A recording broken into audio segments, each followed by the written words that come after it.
Assalamualaikum warahmatullahi wabarakatuh. Waalaikumsalam warahmatullahi wabarakatuh. Alhamdulillah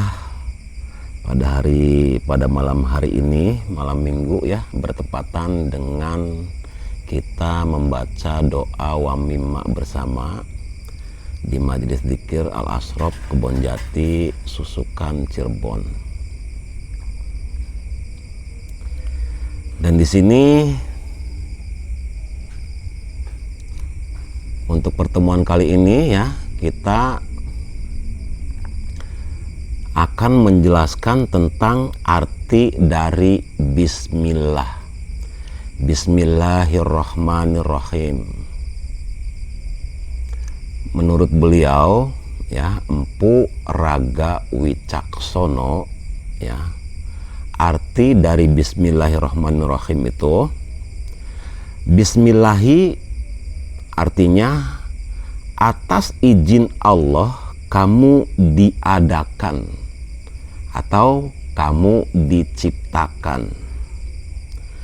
Ketika kamu dalam keadaan tersadarkan seutuhnya, maka kamu sudah tidak lagi berebut kekuasaan dengannya, karena kesadaran akan cahaya ilahi yang terpancar dari dalam hatimu menuntunmu pada laku Tuhanmu yang terpuji.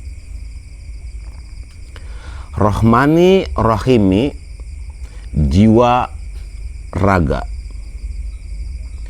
Kondisi hati yang selalu merasa bersama Tuhan akan mempunyai sifat ulas asih.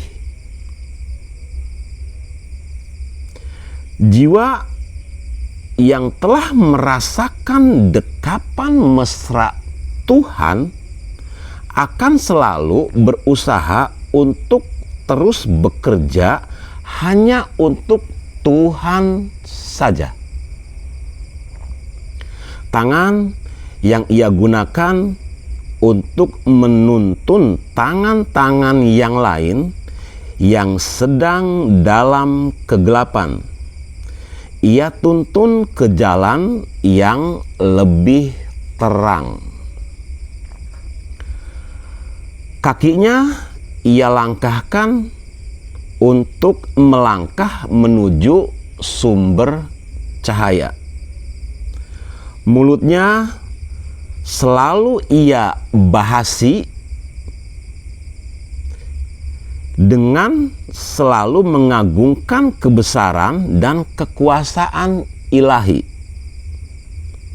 Dan seluruh anggota tubuhnya ia pakai untuk bekerja dengan sepenuh hati demi hanya untuk menyenangkan sang majikan saja, yaitu Allah Subhanahu wa ta'ala.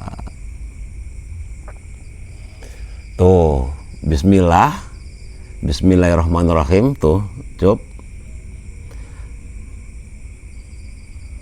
Diterjemahkan oleh beliau, oleh Empu Raga Wicaksono, itu seperti itu.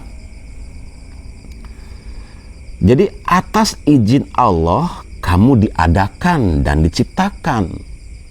Kemudian, jadi kita nih ya, dengan atas izin Allah diciptakan, dihadirkan ke alam dunia ini. Kita jadi tamu Tuhan di sini nih, Cuk.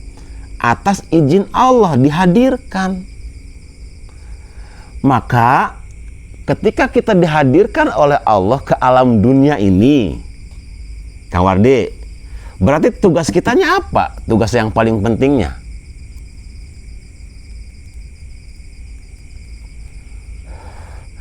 Kita dihadirkan oleh Allah menjadi tamu di sini di alam dunia ini. Ya.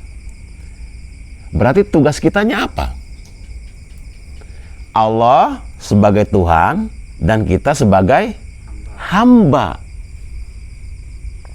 ya, supaya di alam dunia ini kita terus melekat ya bersama Tuhan di sini, di alam dunia ini. Disadari dulu ya bahwa ya menghadirkan Tuhan dalam diri kita itu ya harus disadari, dikemas dengan sangat mudah sekali. Di dan ri. Di-nya diri kita, ri-nya pencipta diri. Jadi dalam diri itu sudah ada pencipta diri, ya. Dan ini yang tidak boleh hilang. Kesadaran bahwa kita selalu bersama dengan pencipta diri. Kalau kita bisa menyadari bahwa kita selalu bersama dengan pencipta diri, alangkah bahagianya. Ketika kita memandang, Kawardi, melihat, siapa yang melihat? Ketika kita yang mendengar, siapa yang mendengar? Ketika kita melangkah, siapa yang melangkah? Ketika kita yang berbicara, siapa yang berbicara?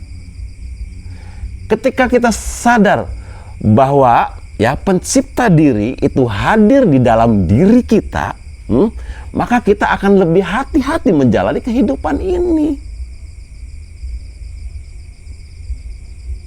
Ya enggak? Jadi dengan izin Allah, ya, atas izin Allah kamu diadakan dan diciptakan. Ketika kamu dalam keadaan tersadarkan seutuhnya, artinya dalam keadaan sadar tuh diri dan pencipta diri itu selalu bersama, ya, maka kamu sudah tidak lagi berebut kekuasaan dengannya.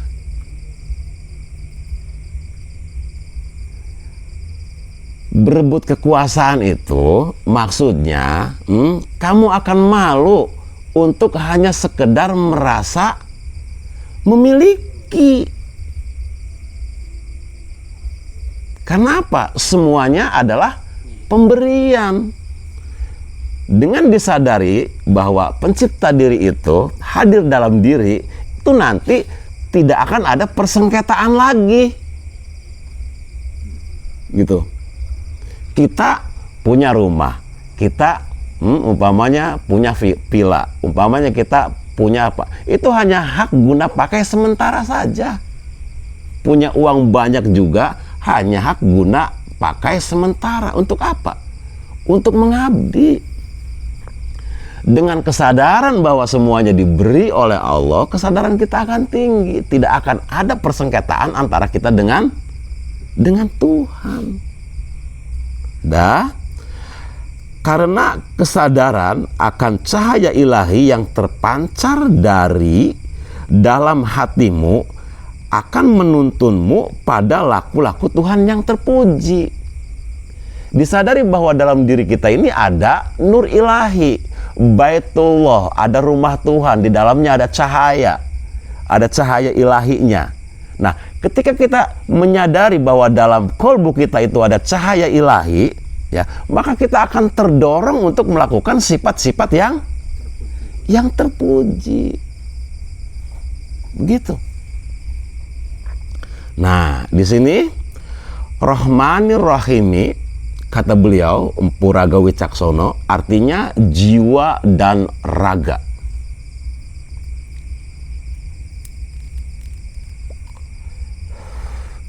Jiwa gede simple barema. Orang Jawa tuh memaknai jiwa tuh nyiji karo nyawa. Jiwa nyiji karo nyawa. Disadari bahwa ruh dengan jasad ini menyatu, seperti siang dan malam, ya, seperti gelap dan terang.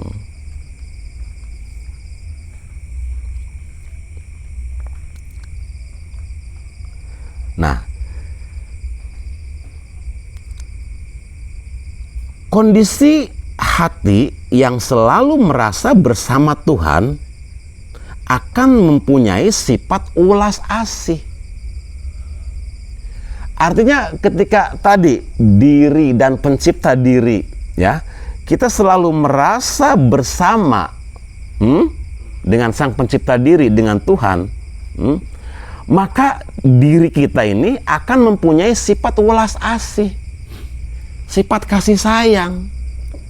Karena menyadari, ya, yang berbeda itu hanya jasad dan perilakunya saja. Ruhnya sama enggak? Ruhnya sama. Wa nafahtu fihi miruh. Yang membedakan itu hanya perilaku jasad.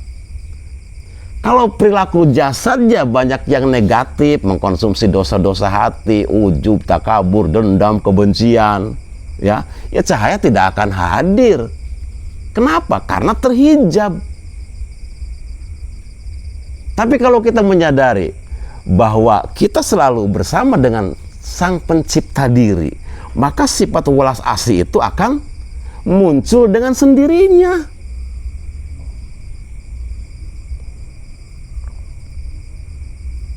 Ya, kondisi hati yang selalu merasa bersama Tuhan akan mempunyai sifat welas asih dengan sendirinya. Kasih sayang itu aktif kalau kita selalu merasa selalu bersama pencipta diri. Nah, jiwa yang telah merasakan dekapan mesra Tuhan akan selalu berusaha untuk terus bekerja hanya untuk Tuhan saja. Ya. Jiwa yang telah merasakan dekapan mesra Tuhan akan selalu berusaha untuk terus bekerja hanya untuk Allah saja, hanya untuk Tuhan saja. Nah, artinya jiwa yang merasakan dekapan mesra Tuhan itu, ya, jiwa yang selalu merasakan dekapan mesra Tuhan itu, ya, adalah orang yang ketika dia bekerja, Kang Wardi, dia bekerja, dia sadar bahwa SPK, surat perintah kerjanya ini datang dari Tuhan, ya, siapapun pasti akan melakukan pekerjaannya dengan senang gembira. Karena yang menyuruh bekerja siapa? Ketika dia bekerja, majikannya siapa? Dia akan bekerja dengan penuh cinta. Yang itu untuk siapa? Untuk mereka, orang-orang yang jiwanya merasa selalu dalam dekapan mesra Tuhan. Ini indah banget ya. Oke. Nah, tangan yang ia gunakan untuk menuntun tangan-tangan lain yang sedang dalam kegelapan. Maksudnya gini, Kang Wardi, tangan-tangan yang dalam kegelapan tuh begini, dia berbagi, dia dermawan, banyak bermanfaat untuk orang lain. Nah, tangan-tangan yang dalam kegelapan ini adalah tangan-tangan yang mengklaim, ya, bahwa rizki atau uangnya datang dari dirinya. Itu adalah tangan-tangan kegelapan. Artinya dipandu, dibimbing. Kamu itu adalah kepanjangan tangan Tuhan. Memberi dengan tanpa berharap apapun. Begitu. Itu maksudnya di sini, ya. Tangan-tangan yang lain yang sedang dalam kegelapan, ia tuntun ke jalan yang lebih terang. Tangan yang gelap itu yang memberi ke orang lain, akan tetapi uangnya tuh merasa datang dari dirinya. Itu termasuk tangan-tangan yang gelap. Iya kan?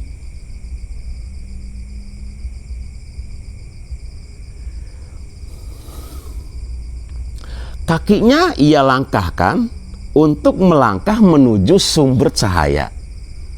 kakinya ia langkahkan untuk menuju sumber cahaya. Mulutnya selalu ia bahasi, ya, dengan selalu mengagungkan kebesaran dan kekuasaan ilahi.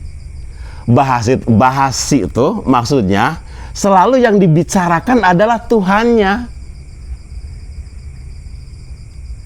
Paham gak, Gus? Selalu yang dibicarakan tuh tentang Tuhan. Kak Wardi, sampean aja dulu waktu masih muda, umur 16 tahun, 17 tahun, usia SMA, kalau ngobrol tentang kekasih, ya, jangankan 1 jam, 2 jam, sehari semalam kamu nggak bakalan terasa. Karena yang diceritakan Kekasih. Nah, ini juga membasahi tuh maksudnya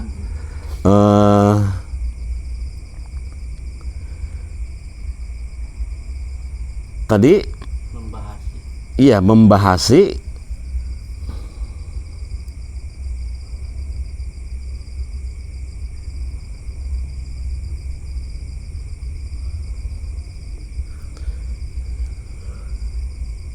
tuh, membahas itu, ya, maksudnya yang dibahas tuh selalu ilahi, selalu kekasihnya, nggak bosen-bosen. Lisannya tuh selalu ngomong tentang kekasih, ya.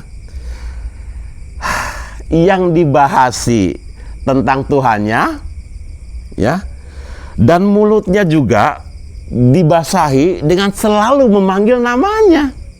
Allah, Allah, Allah, gitu.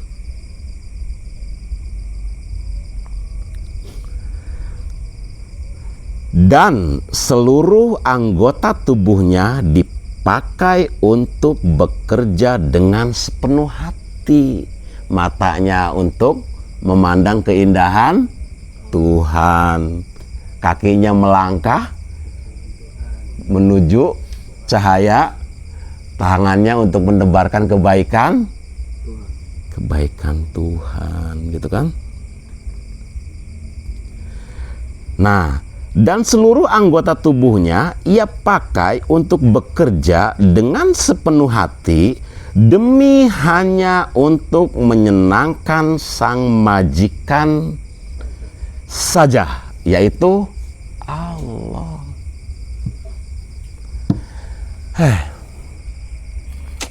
Kalau kamu majikanmu Allah,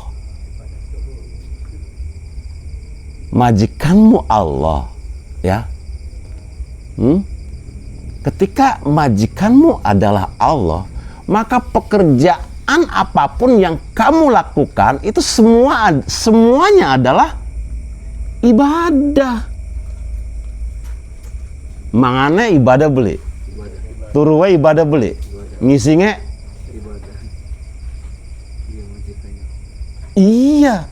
Jadi ibadah semua itu ketika, ya, kamu meyakini bahwa majikan kamu adalah Allah. Nih, umpama Gus Jaki kerja di BRI, umpama, ya, jam 7 berangkat, ya, pulang jam 4, umpama. Nah, kerjanya kan dari jam 7 sampai jam 4. Begitu jam 5, jam 6 bisa bertemu dengan keluarga, ya, bisa ngobrol, bisa bertemu dengan teman-teman, ya kan? Iya.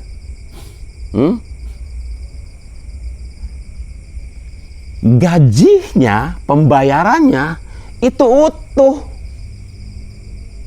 Jadi di rumahnya termasuk bekerja, aktivitas apapun selain dia masuk di kantor, ya, itu sama ibadah, menjadi nilai ibadah.